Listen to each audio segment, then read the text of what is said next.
Iran America కొట్టుకుంటూ ఉంటే మధ్యలో సందట్లో సడే మీద అంటూ ఉంటారు కదా మనకి. అలా తయారైంది పాకిస్తాన్. ఉగ్రవాదులు భారీ కుట్రకు పన్నుతున్నారు, భారీ ఉగ్ర కుట్రలు పన్నుతున్నారు. భారత్లో భారీ ఉగ్రదాడికి కుట్ర పన్నారా? ప్రస్తుతం దీనికి సంబంధించి చర్చ జరుగుతుంటుంది సోషల్ మీడియా వేదికగా. మసూద్ అజార్ ఆడియో ఇప్పుడు సంచలనంగా మారింది. 1000 మంది ఆత్మాహుతికి సంబంధించి, అంటే వాళ్ళు బాంబులు పెట్టుకుని పేల్చుకుని చచ్చిపోవడానికి, భారత్లో ఉగ్రదాడి చేయడానికి సిద్ధంగా ఉన్నారట. ఇది వీడంటున్నమాట, మసూద్ అజార్ అంటున్నమాట. ఏ క్షణమైనా భారత్లో విధ్వంసం సృష్టిస్తామంటూ బలుపు మాటలు మాట్లాడుతున్నాడు.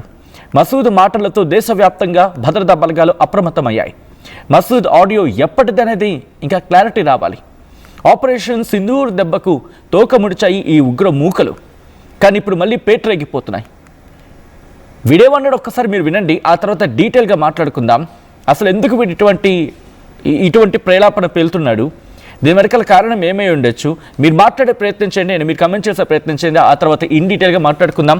ఈ కథను మిమ్మల్ని కాస్త కలవరపరచవచ్చు, అయితే మిమ్మల్ని కలవరపాటుకు గురించడం ఆర్టీవీ ఉద్దేశం కాదు. కానీ ఇటువంటి కథనాలు చూసినప్పుడు కాస్త కలవరపాటుకు గురే అవకాశం ఉంటుంది కాబట్టి దీనికి సంబంధించి తగిన జాగ్రత్తలు తీసుకోవాలని ఆర్టీవీ సూచించడం జరుగుతోంది. ముందుగా వాడు ఏమన్నాడు చూద్దాం. इस मजमे में अल्लाह के वो फिदाई मौजूद हैं जो रात के 3 बजे उठ के सिर्फ अल्लाह से शहादत मांगते हैं।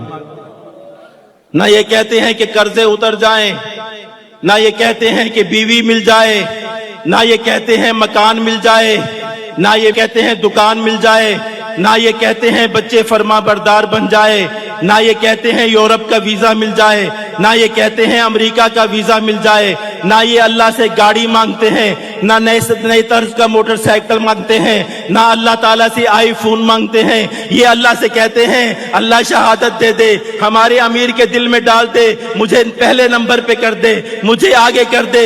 तरह तरह की सिफारिशें कराते हैं, मुझे खत लिख लिख के धमकियां देते हैं कि हमें जल्दी भेज दो वरना ये हो जाएगा, वरना वो हो जाएगा।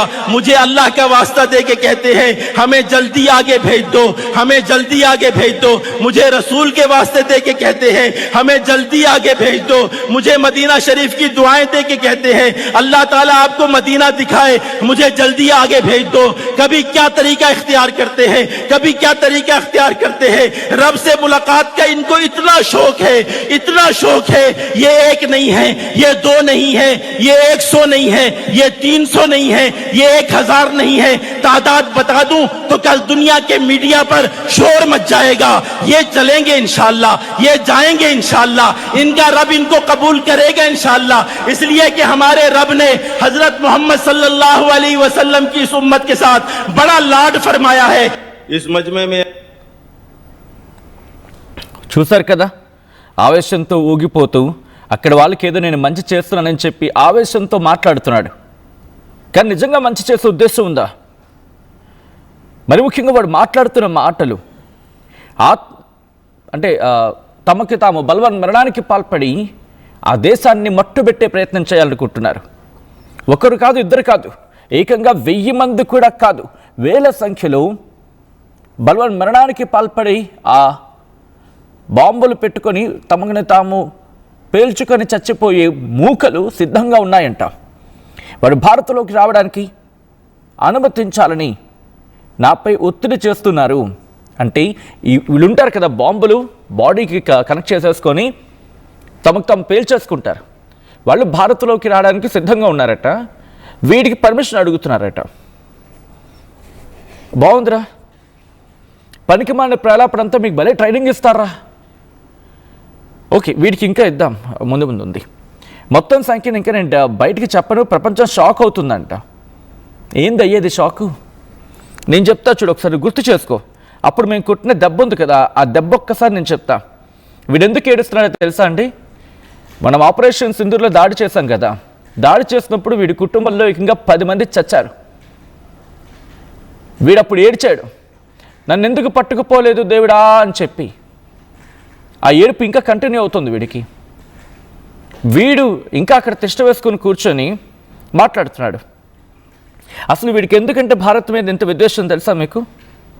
మసూద్ అజార్ 1994లో, ఓకే, ఆ డీటెయిల్గా మాట్లాడుకుందాం. అంతకన్నా ముందు కొన్ని యూట్యూబ్ గైడ్లైన్స్ ఉంటాయి కాబట్టి నేను చెప్పే ప్రయత్నం చేస్తున్నాను. ఎందుకంటే ఈ కథను మిమ్మల్ని కాస్త కలవరపరచచ్చు, అయితే మిమ్మల్ని కలవరపాటు గురి చేయడం ఆర్టీవీ ఉద్దేశం కాదు. కానీ ఎటువంటి కథలను చూసినప్పుడు కాస్త కలవరపాటు గురి అవకాశం ఉంటుంది కాబట్టి దీనికి సంబంధించి తగిన జాగ్రత్తలు తీసుకోవాలని ఆర్టీవీ సూచించడం జరుగుతోంది. This is disturbing content, video description is highly advised. ఒక్కసారి ఎవరైనా వీడి గురించి తెలియకపోతే నేను జస్ట్ ఒక జిస్ట్ ఇచ్చే ప్రయత్నం చేస్తున్నాను. 1994లో ఇటు ఫేక్ పాస్పోర్ట్తో భారత్లోకి ఎంట్రీ ఇచ్చి కశ్మీర్లో ఉగ్రవాద కార్యకలాపాలను అక్కడ సమన్వయం చేయడానికి ప్రయత్నిస్తూ ఉంటే అనంతనాగ్ దగ్గర దొరికిపోయిన దొంగ వెధవ వీడు. 94 నుంచి 99 వరకు దాదాపు 5.5 ఏళ్ల పాటు మన ఇండియన్ జైలులో మన భారత్లో ఉన్నాడు వీడు. భారత్ అరెస్ట్ చేస్తుంది వీడిని.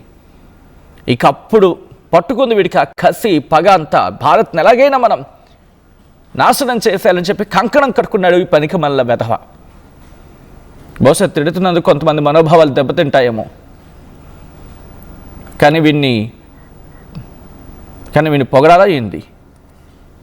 బట్ ఇప్పుడు ఎందుకు వీడు ఇలా చేస్తున్నాడంటే జైషే మహమ్మద్, హిజ్బుల్ ముజాహిద్దీన్ లాంటి వీళ్ళని కీలక స్థావరాలని దెబ్బతీస్తుంది. వీడిది బాహల్పూర్లోని మర్కజ్ సుబ్హానల్లా అని ఒకటి ఉంటుంది.